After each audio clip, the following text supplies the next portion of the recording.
the U.S. business is based in Boulder, Colorado. Yeah, that's what I thought. Okay. But globally, we're in Munich. We have offices elsewhere as well. We have a bunch of stuff in the Ukraine, development resources. We have development resources in Beijing. Also, a ton of development resources in Germany, including in other offices like Berlin. Gotcha. We have an office. Who's the investor behind the company? There's a group of investors. It's all private. It's all venture.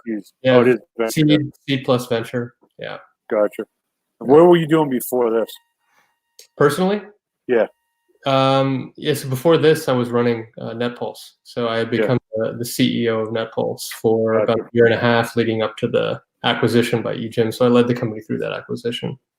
You had a lot of VC money at NetPulse. Oh yeah, a lot of VC. I remember that. All right, so let's go. Let's start off. Dave will start us off live. I'll do my little intro shtick, and then you could give your personal background, kind of humanize this, if you will, and then we'll do like a 20, 25-minute riff. Okay, sounds good. All right, cool. This is Pete Moore on Halo Talks NYC. I am on remote with John Ford out of Seattle, CEO of eGYM. That's capital eGYM. John, welcome to Halo Talks. Thanks, Pete. So, John, I've known about you and your company for probably a short 15-ish years, so glad we finally got a chance to connect. I've known about what you were doing at eGYM and at NetPulse for a long time, and want to use this podcast for you to extol some wisdom on the industry, talk about what some of the early adopters were part of your client base, and maybe as part of this halftime show, if you will, as I'm describing it, when people have the ability to actually focus on what do I want my club or what do I want my studio or health organization to be in 2 to 3 months, how your platform is pivotal to taking people into like this new world order. So maybe start off with your personal background and how you got here to add to your illustrious credibility on the subjects. Appreciate that. Yeah, plan sounds good. Just wanted to start by clarifying one thing on the title. I'm the CEO eGYM USA, so my role is essentially has been building and launching the business in the United States, versus our founder and CEO Philip Roschlander, who's based in Munich. So my path into the current business started with a company I founded in 2006 called Virtual Active. And if you've ever been on a treadmill that by, for example, Life Fitness or Matrix, that you jump on and you start to see footage of trails and roads and such streaming past you as you run. That was me and a crew of my buddies produced that product and licensed it to the major manufacturers back in the 2008 to 2010 range. That was my start into the industry. And I eventually sold that company to NetPulse. At that point, NetPulse was very much the former version of NetPulse, which was a content platform, entertainment platform, I would say, for connected cardio and connected cardio technology. And they were looking for great content. So they liked what they saw with Virtual Active. We did a couple test runs, a couple campaigns with Gatorade across the network, Virtual Active content on NetPulse connected machines, Gatorade sponsoring.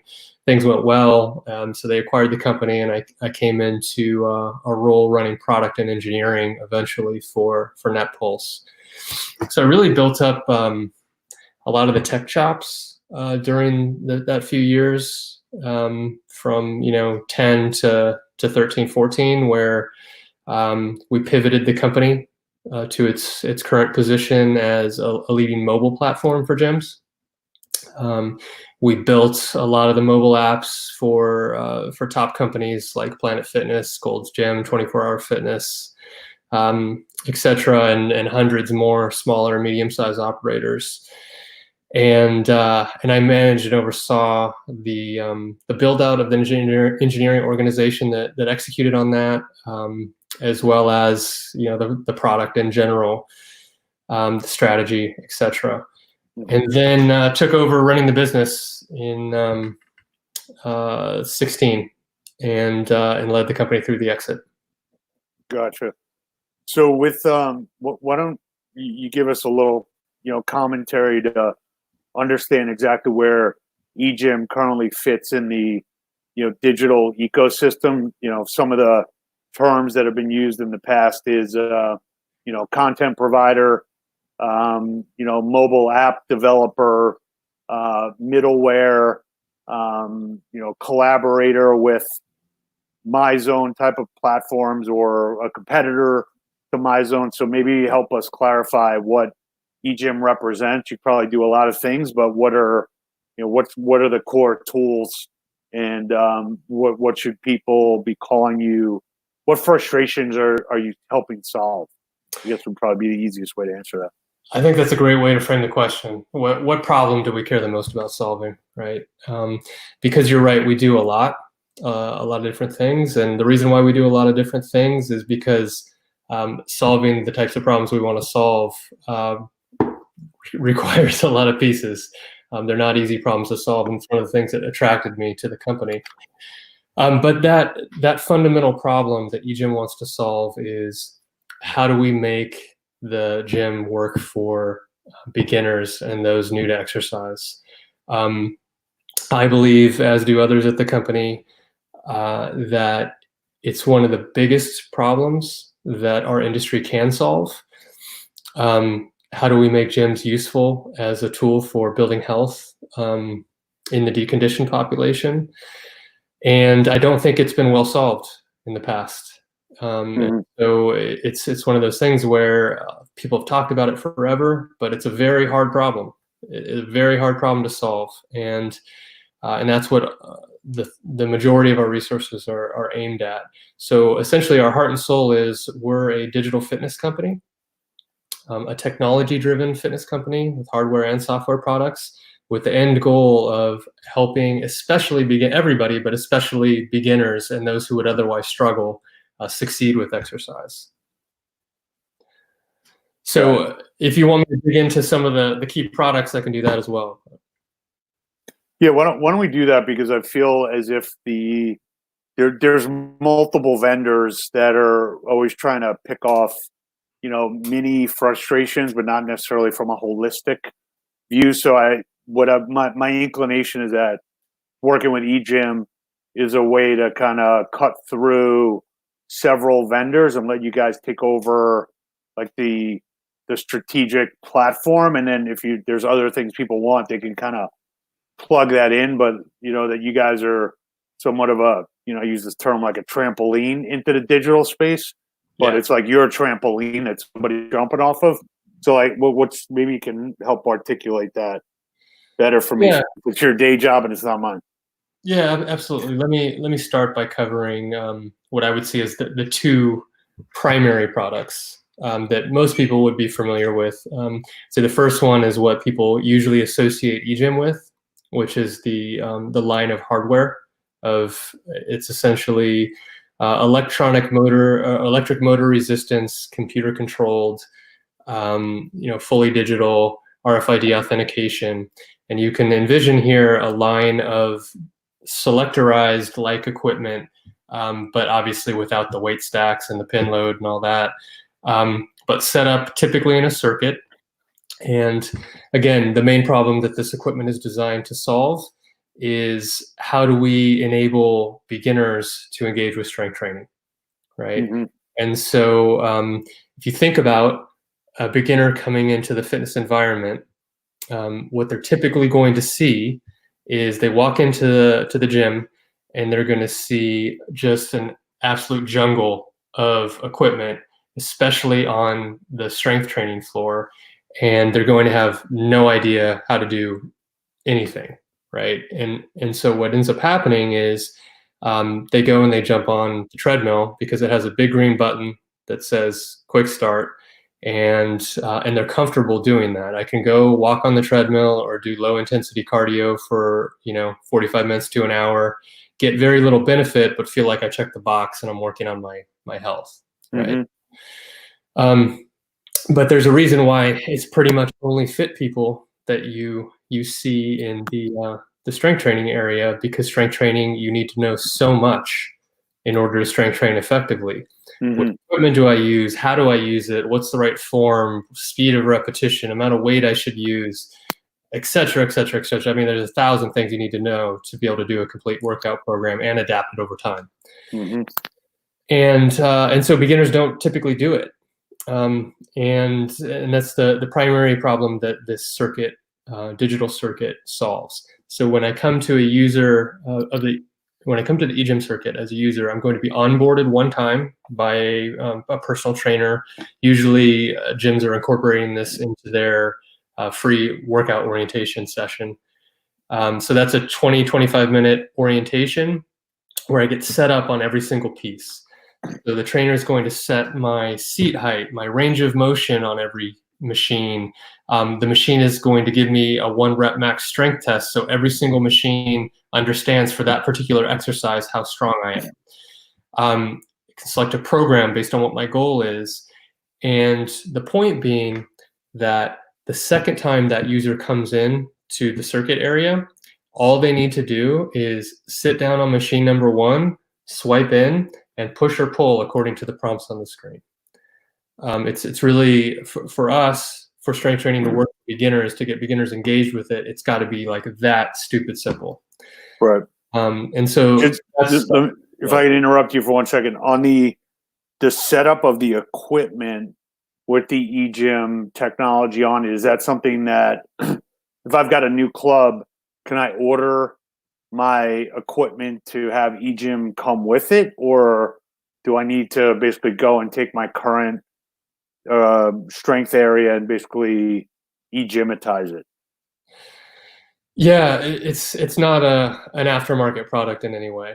So you would need to buy eGYM strength equipment in order to implement this program.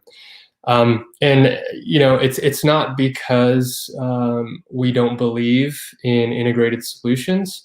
If you look at what we do on the cardio side, where we partner with 3 of the largest manufacturers, Life Fitness, Precor, and Matrix today, and adding many more of the smaller manufacturers, we're actually deeply embedding our software into their cardio machines such that you can get this same exact eGYM experience, but for cardio, with a single swipe personalized plan based on your goal, everything tracked, etc.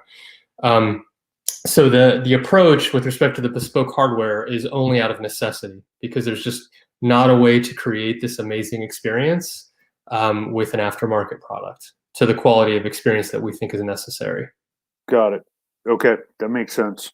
Yeah. So is the member then has their own code, so it's not like they need to bring anything with them except their memory of their ID code? It's RFID enabled. One other thing that we as a company generally don't agree with is typing in login information. Okay. We think that's one of the main reasons why the average adoption of logging into, for example, connected cardio equipment is low single-digit percentage points, right? But you take that and you put it in a strength environment where someone has to move from machine to machine, it's essentially a no-go completely, right? If you imagine people in a circuit and every time they get up and move, they have to then sit down and log into the machine again, not going to work. Got it. And then as I looked at your site and what you guys are doing, and one of the keys of getting people checked in without having to potentially interact with swiping their key card, but you guys are big on the mobile side and the user interface and kind of white labeling that product. Is that accurate? That's right. That's the second category of product that I would say that the company is known for. So that would be like a lead-in for you. Basically, I'm giving you a nice lead-in to that. Yeah, it's pretty nice lead-in for me. Thank you. All right, no problem. Unintended, but please continue.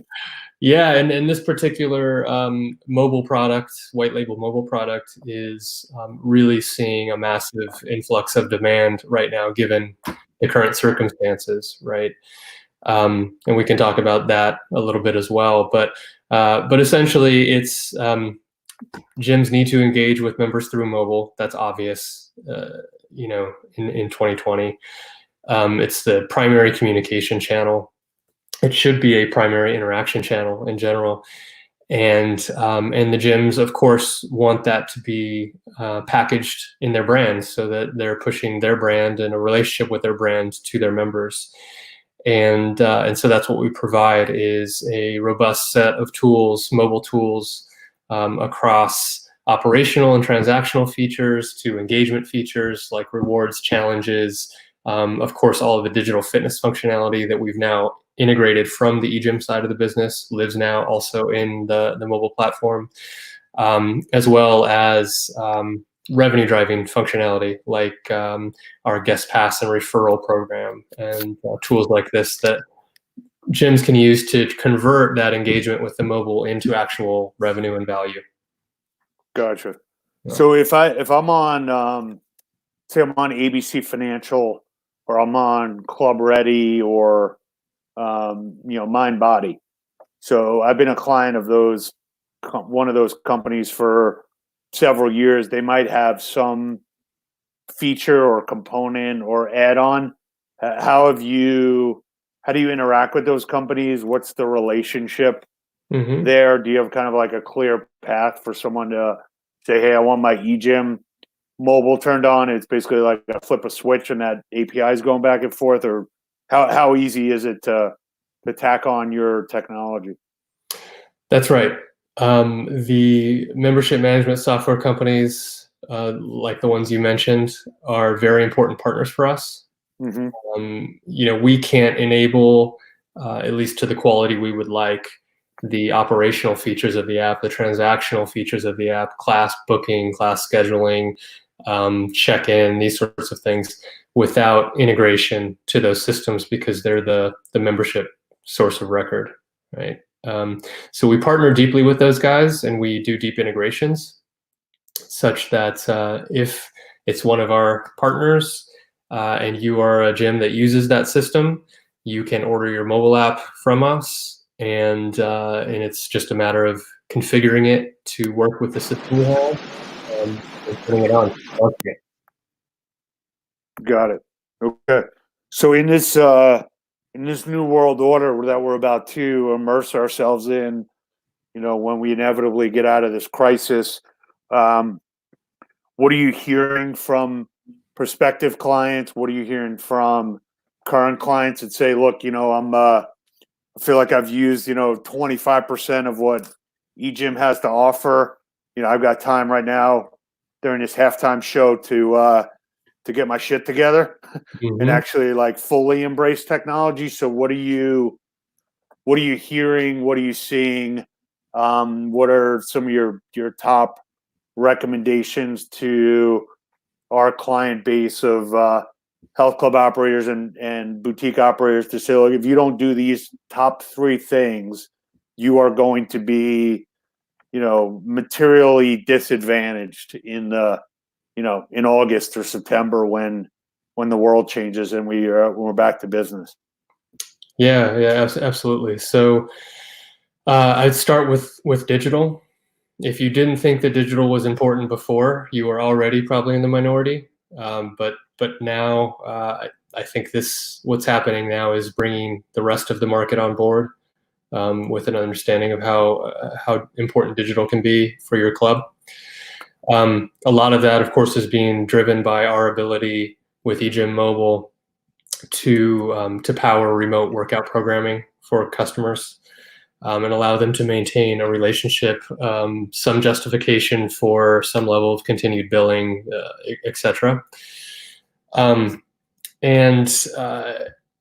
I think, given the downtime, that also allows us to talk to these gyms that haven't previously had mobile. Of course, their urgent need is I need some remote content, right, that I can distribute under my brand to my members. But then they learn about the other things that mobile can do as part of that process. And I really think it's going to be a huge accelerant for digital for the rest of the market in general. Mm-hmm. And I think I started with that one, but it's probably the most obvious one. I don't think anything there is going to be shocking for anybody who's watching.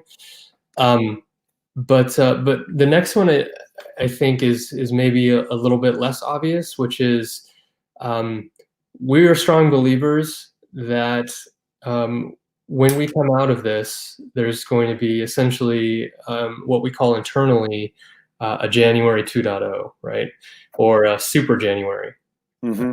And this is the result of a couple of different factors. One is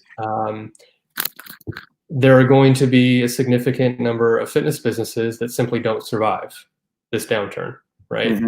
Mm-hmm. And that is going to release into the marketplace a lot of homeless fitness members, right? So clearly that represents in itself an opportunity for those who are stronger and remain, right? The second piece is we think that there's going to be a general increase in awareness of the value of health and fitness. If you look at what experts are saying about coronavirus, there's a couple important pieces for our industry.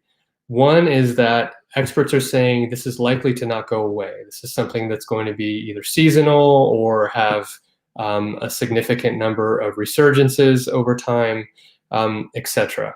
And one of the consequences of flattening the curve is that we're preventing a lot of the population from getting it, which means there's still a lot of vulnerability for resurgences of the disease. We're also unaware of how long immunity lasts once you get it, or what kind of immunity you get.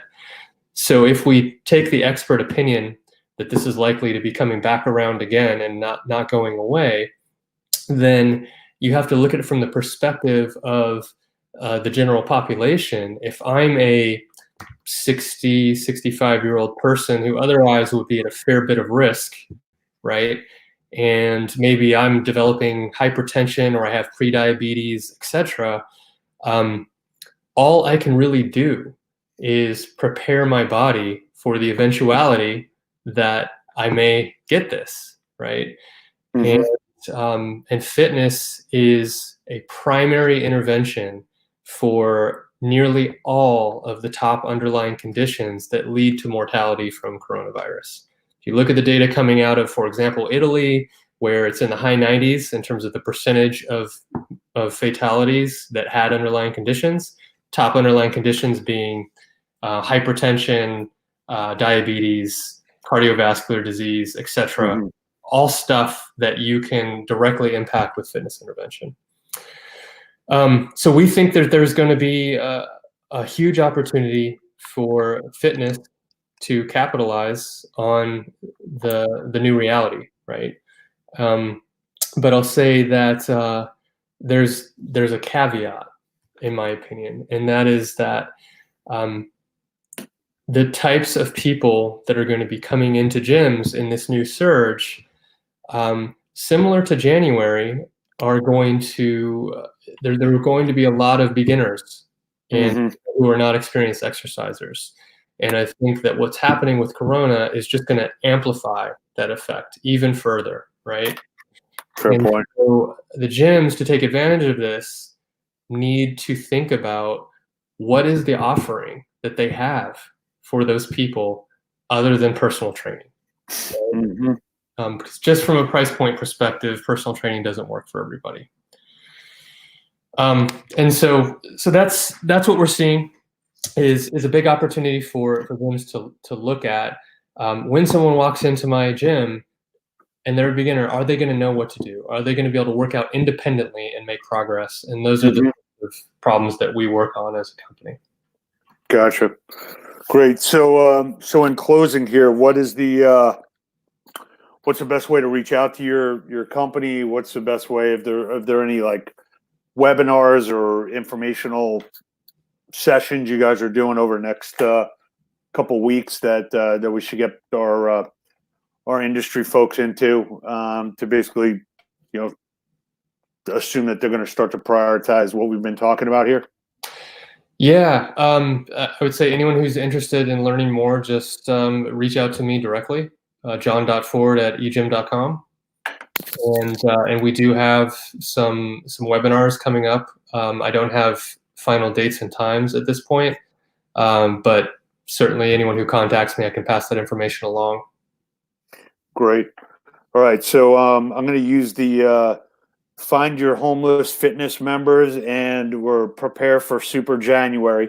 Yeah. Those are going to be my two quotations from John Ford, and I appreciate you taking the time here and talking to our audience. And good to finally meet you virtually in person. It's a long time coming, and we'll go for there. So I'll catch you when we reopen. All right. Thanks for having me. All right. Appreciate it. Thanks, man. Bye.